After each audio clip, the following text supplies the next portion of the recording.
भारत का एक ऐसा ठग जिसकी धोखाधड़ी के किस्से दुनिया भर में मशहूर थे, जिसके नाम से लेकर मौत की तारीख तक सब कुछ नकली था।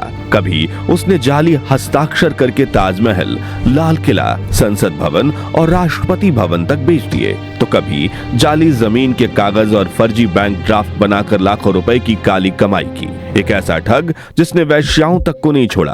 वह हर रोज वैश्याओं के पास जाता और उनको नकली शराब पिलाकर उन्हें बेहोश करता, फिर उनके पैसे और गहने लूट लेता था। वह अपने शिकार को ऐसे फंसाता कि सामने वाला उसे अपना हमदर्द समझने लगे और वो पैसों से भरे सूटकेस उसे थमा देते। कभी खुद को फाइनेंस मिनिस्टर का पर्सनल असिस्टेंट बताता, तो कभी किसी बड़े अफसर की पहचान दिखाकर लोगों को चूना लगा देता। उसकी ठगी के जाल में फॉरेनर्स, व्यापारी, नेता, पुलिस ऑफिसर्स तक फंस जाते थे। ठगों का सरदार कहे जाने वाले इस शख्स को 8 राज्यों में 100 से ज्यादा मामलों में पुलिस ढूंढ रही थी। 8 बार वो अलग अलग जेल से फरार हो चुका था और इस ठग का नाम था मिथिलेश कुमार उर्फ मिस्टर नटवरलाल, जिसने सालों तक लोगों को बेवकूफ बनाया। एक बार जब पेशी के दौरान जज ने नटवरलाल से पूछा कि तुम ये सब कैसे कर लेते हो? नटवरलाल ने कहा, अगर आप मुझे 1 रुपया दें तो मैं बता दूं। तब जज ने उसे 1 रुपया निकाल कर दिया और नटवरलाल बोला, बस ऐसे ही, मैं किसी को ठगता नहीं हूँ, लोग अपने आप ही मुझे पैसे दे देते हैं। वो कहता है कि जब लोग लालच में अंधे रहेंगे तो मेरा धंधा बंद नहीं होगा। वो इतना मशहूर ठग था कि साल 1979 में उसके जीवन पर बॉलीवुड ने एक फिल्म बनाई, नाम था मिस्टर नटवरलाल, जिसमें अहम किरदार निभा रहे थे अमिताभ बच्चन। फिल्म इतनी सुपरहिट रही कि नटवरलाल के कारनामों की कहानियां विदेश तक फैल गई। लेकिन जब उससे पूछा गया कि आपने अपनी कहानी पर बनी फिल्म मिस्टर नटवरलाल देखी, तो उसने जवाब दिया कि जब मैं खुद ही असली हीरो हूं तो नकली हीरो को क्यों देखूं। बल्कि उसने तो फिल्म के निर्माताओं को ही लीगल नोटिस भेज दिया। लेकिन कैसे बना नटवरलाल भारत का सबसे बड़ा ठग? उसने धोखाधड़ी के कैसे कैसे कारनामों को अंजाम दिया और कैसे हुई थी नटवरलाल की मौत? चलिए जानते हैं। नटवरलाल का असली नाम मिथिलेश कुमार श्रीवास्तव था। साल 1912 में बिहार के सिवान जिले के जीरादेई इलाके के रुइया बंगरा गांव में उसका जन्म हुआ। उसके पिता रघुनाथ प्रसाद एक बड़े जमींदार होने के साथ सरकारी सेवा में भी थे, इसलिए घर में पैसों की कभी कमी नहीं रही। पिता चाहते थे कि बेटा पढ़ लिख कर एक अच्छी नौकरी करे, लेकिन मिथिलेश का मन पढ़ाई से ज्यादा फुटबॉल और शतरंज जैसे खेलों में लगता था। पढ़ाई में वो औसत था, लेकिन दिमाग बेहद तेज और चालाक। बचपन से ही उसे शतरंज और बुद्धिमानी का ऐसा मिश्रण मिला जो आगे चलकर उसकी पहचान बनने वाला था। कहते हैं कि उसके ठगी के सफर की शुरुआत भी यहीं से हुई। एक बार उसके पड़ोसी सहाय ने उसे बैंक ड्राफ्ट जमा करने भेजा। वहां उसने देखा कि क्लर्क हस्ताक्षर मिलाकर ड्राफ्ट वेरीफाई कर रहा है। बस यहीं उसके दिमाग में खतरनाक ख्याल आया, अगर ये सिग्नेचर हूबहू कॉपी किए जा सकते हैं तो पैसे निकालना कितना आसान हो जाएगा। घर लौटते ही उसने पेन उठाया और कुछ ही मिनटों में सहाय के सिग्नेचर की बिल्कुल सटीक नकल उतार ली और इसके बाद उसने धीरे धीरे करके पड़ोसी के खाते से करीब 1000 रुपए निकाल लिए, जो उस दौर में बहुत बड़ी रकम थी। लेकिन ये खेल ज्यादा दिन छुप नहीं पाया। जब सच्चाई सामने आई तो उसके पिता ने गुस्से में उसकी जमकर पिटाई कर दी। ये वही मोड़ था जिसने मिथिलेश के अंदर एक विद्रोह जगा दिया। घर की डांट फटकार और मार से तंग आकर उसने घर छोड़ दिया और सीधे कलकत्ता का रुख किया। उस समय उसकी जेब में मुश्किल से कुछ रुपए थे।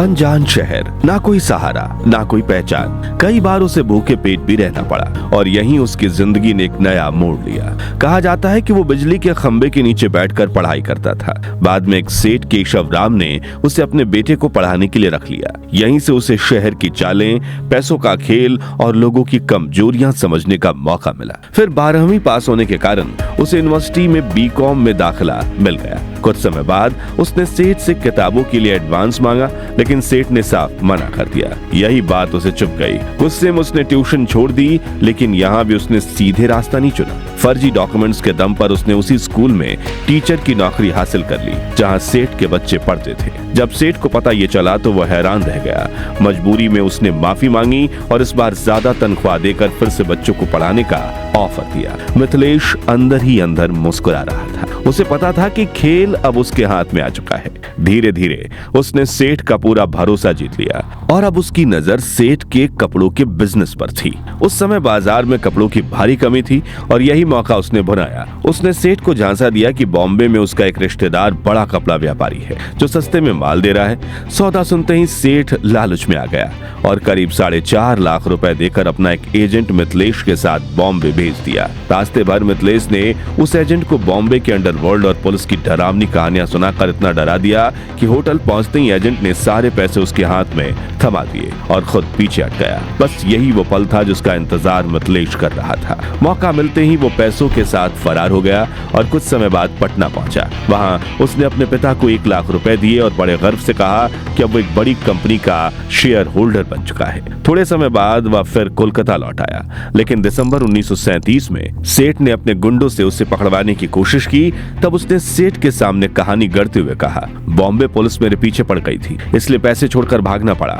मगर इस बार सेठ उसकी बातों में नहीं आया और 4 दिन में पैसे ना लौटाने पर जान से मारने की धमकी दे दी। लेकिन मिथिलेश ने उल्टा पुलिस में शिकायत कर दी और सेठ के काले कारोबार का भांडाफोड़ कर दिया। नतीजा ये हुआ कि सेठ फंस गया और मिथिलेश बच निकला। और यहीं से जन्म हुआ उस शख्स का जिसे आगे चलकर पूरी दुनिया मिस्टर नटवर लाल के नाम से जानने वाली थी। इस तरह सेठ को लूटने के बाद मिथिलेश को ठगी की आदत लग चुकी थी। उसने पहले अनगिनत वेश्याओं को नकली शराब पिलाकर उनके गहने और पैसे लूटे, फिर फोर्ज किए गए नकली डॉक्यूमेंट्स का इस्तेमाल करके मैडकब स्ट्रीट पर पड़े करीब 9 टन सरकारी लोहे को बेच डाला। हालांकि इस बार वो पकड़ा गया और 6 महीने जेल की सजा काटी, मगर उसे इससे भी कोई फर्क नहीं पड़ा और जेल में ही उसने अगली बड़ी ठगी का प्लान बना लिया। साल 1940 के आसपास कपड़ा बाजार में टेक्सटाइल गुड्स की भारी कमी थी और मिथिलेश ने इसी मौके को अपने सबसे बड़े खेल में बदल दिया।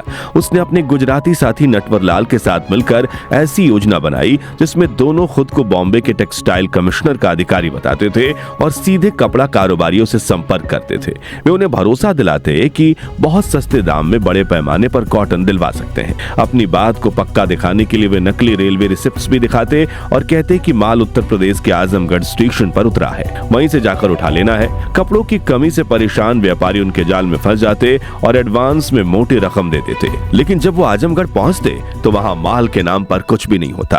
ये खेल ज्यादा दिन तक नहीं चला। पुलिस ने छापा मारा और मिथिलेश पकड़ा गया, जबकि उसका साथी फरार हो गया। यहीं पर एक अजीब मोड़ आया। पुलिस को लगा कि यह आदमी नटवर लाल है और केस में उसी नाम से दर्ज कर लिया गया। बस उसी पल से मिथिलेश कुमार श्रीवास्तव हमेशा के लिए नटवर लाल बन गया। जेल से बाहर आने के बाद भी लोग उसे उसके असली नाम से नहीं बल्कि उसके बदले हुए नाम से पहचानने लगे। लेकिन जेल की सजा ने उसे सुधारा नहीं बल्कि और खतरनाक बना दिया।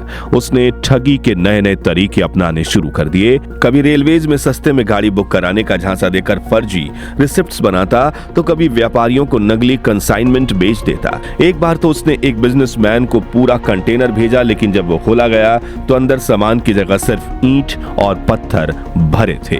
इसके बाद उसने अपने ठगी के खेल को एक और लेवल पर ले जाते हुए शुरू किया नकली बैंक चेक्स का खेल। उसका तरीका बेहद सिंपल लेकिन खतरनाक था। वो किसी भी नए शहर में पहुंचकर पहले एक नामी बैंक में अकाउंट खुलवाता, फिर ज्वेलरी शॉप से छोटी मोटी खरीदारी असली चेक से करता ताकि दुकानदार का भरोसा जीत सके।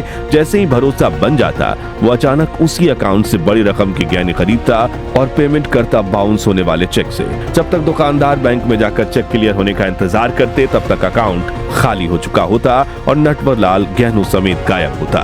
इस तरह वो कभी व्यापारी, कभी वित्त मंत्री, वीपी सिंह तो कभी वाराणसी के जिला जज तो कभी उत्तर प्रदेश के चीफ मिनिस्टर के नाम पर भी अलग अलग शहरों में दुकानदारों को चूना लगाता था। ठगी की दुनिया में नटवर लाल का नाम इसलिए भी अलग था क्योंकि उसने सिर्फ लोगों को नहीं बल्कि देश की सबसे बड़ी ऐतिहासिक धरोहरों तक को बेच डाला।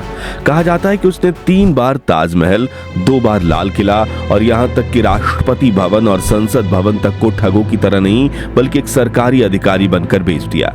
वो खुद को कभी बड़े अफसर के रूप में पेश करता तो कभी मंत्रालय से जुड़ा हुआ आदमी बताता। विदेशी खरीदार उसकी बातों में आ जाते और फर्जी कागजों के दम पर वो इन ऐतिहासिक इमारतों का सौदा कर देता। एक किस्से के अनुसार उसने राष्ट्रपति डॉक्टर राजेंद्र प्रसाद के नकली हस्ताक्षर तक इस्तेमाल कर लिए थे। उसकी पहचान इतनी बदलती रहती थी कि कहा जाता है कि उसके 50 से ज्यादा नाम थे, उन्हीं में से एक नाम था नटवर लाल। लेकिन दिलचस्प बात यह है कि जो आदमी दुनिया के लिए खतरनाक ठग था वही अपने गांव के लिए किसी रॉबिन हुड से कम नहीं था। जैसे कि एक बार जब वो ठगी से कमाए पैसों के साथ अपने गांव बंगरा लौटा तो उसका अंदाज बिल्कुल किसी राजा जैसा था। 3 कारों के काफिले के साथ गांव में एंट्री, महंगे इत्र की खुशबू और फिर पूरे गांव के लिए बड़े भोज का आयोजन। उसने न सिर्फ लोगों को खिलाया पिलाया बल्कि हर गरीब को 100-100 रुपए भी दिए, जो उस वक्त के हिसाब से काफी बड़ी रकम थी।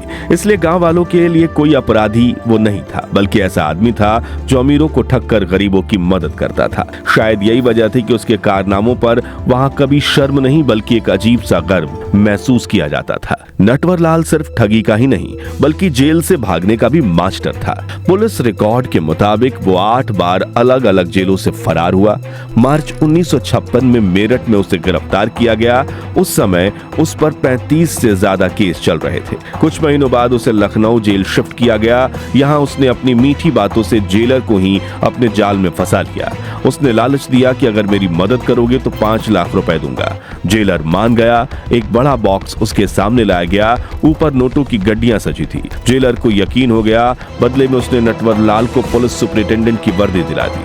बस फिर क्या था, वर्दी पहनकर मूंछों पर ताप देते हुए वो आराम से जेल के गेट से बाहर निकल गया। कार पहले से ही बाहर इंतजार कर रही थी और वो गायब। बाद में जब बॉक्स खोला गया तो नीचे सिर्फ कागज की कतरनी थी। असली नोट तो बस ऊपर दिखावे के लिए रखे गए थे। लेकिन उसका सबसे चर्चित भागना तो और भी फिल्मी था। साल 1996 में उम्र 84 साल, वो कानपुर जेल में था। चलने फिरने की हालत भी नहीं, व्हील चेयर पर निर्भर। उसने जेल प्रशासन को लिखा कि उसका इलाज सिर्फ दिल्ली में ही संभव है। इजाजत मिल गई। 2 पुलिसकर्मी उसे लेकर दिल्ली स्टेशन पहुंचे। एक सिपाही व्हील चेयर वापस करने गया, दूसरा उसके पास खड़ा रहा। तभी नटवरलाल ने मासूमियत से कहा, सिपाही जी 1 कप चाय पिला दीजिए। पहले मना हुआ, फिर सोचा बूढ़ा है, हिल भी नहीं सकता। जैसे ही सिपाही चाय लेने गया, नटवरलाल हवा हो चुका था। चारों तरफ तलाश हुई लेकिन वो ऐसे गायब हुआ जैसे कभी था ही नहीं। एक समय ऐसा था जब लोग ये मानने लगे थे कि नटवरलाल को पकड़ना मुश्किल ही नहीं नामुमकिन है। इससे जुड़ा एक किस्सा उसके गांव वाले बताते हैं। दरअसल नटवरलाल की एक बेटी थी और नटवरलाल ने ठान ली कि अपनी बेटी की शादी तो वही कराएंगे। जब ये बात पुलिस तक पहुंची तो उन्होंने नटवरलाल के घर के चारों तरफ और पूरे गांव में अपना नेटवर्क बिछा दिया। हर तरफ पुलिस पहरा दे रही थी ताकि नटवरलाल को पकड़ा जा सके। लेकिन अपनी चतुराई से नटवरलाल ने घर की महिलाओं से कहा कि तुम जब मटकोड़ रस्म के लिए निकलो तो मेरे लिए साड़ी वगैरह ले आना। इस तरह वो दूसरे गांव से साड़ी पहनकर इन महिलाओं के साथ घर पहुंच गया, जो वहां न सिर्फ इस रस्म में बैठा बल्कि बेटी से भी मिला और ब्राह्मण को पूरे विधि विधान से शादी करवाने की पूरी ट्रेनिंग दे गया। और तुम लिखते जाओ कि मेरी बेटी की शादी में ये चीजें होनी चाहिए। फिर वो साड़ी पहने वहां से चला गया और पुलिस देखती रह गई। उसके खिलाफ 100 से ज्यादा केस दर्ज थे। 8 राज्यों की पुलिस उसे ढूंढ रही थी। 9 बार गिरफ्तार हुआ, 8 बार भाग निकला। अलग अलग अदालतों ने उसे कुल मिलाकर 100 साल से ज्यादा की सजा सुनाई। सिंहभूम में 19 साल, दरभंगा में 17 साल और जुर्माना पटना में 5 साल। लेकिन अपनी चालाकियों के दम पर उसने सिर्फ 20 साल ही जेल में बिताए। उसकी मौत भी उसकी जिंदगी की तरह ही रहस्यमय रही। कुछ रिपोर्ट्स के मुताबिक 25 जुलाई 2009 को उसकी मौत हो चुकी थी, लेकिन आज तक कोई पुख्ता सबूत नहीं मिला। और शायद यही वजह है कि मिस्टर नटवरलाल आज भी एक कहानी नहीं बल्कि एक रहस्य बनकर जिंदा है। तो दोस्तों, आपको नटवरलाल की कहानी कैसी लगी? क्या एक इंसान इतना चालाक हो सकता है कि अकेले पूरे सिस्टम की आंख में धूल झोंक दे? और आखिर क्यों आज भी उसके गांव के लोग नटवरलाल को महान मानते हैं? अपनी राय हमें कमेंट्स में बताइए। ये पेशकश पसंद आई हो तो वीडियो को लाइक और शेयर करके 11,111 लाइक्स जरूर करवा दीजिए। और ऐसी ही अनसुनी अनकही कहानियों के लिए हमारे चैनल को सब्सक्राइब करके पास वाली घंटी बजाना मत भूलिएगा। जय हिंद, जय भारत।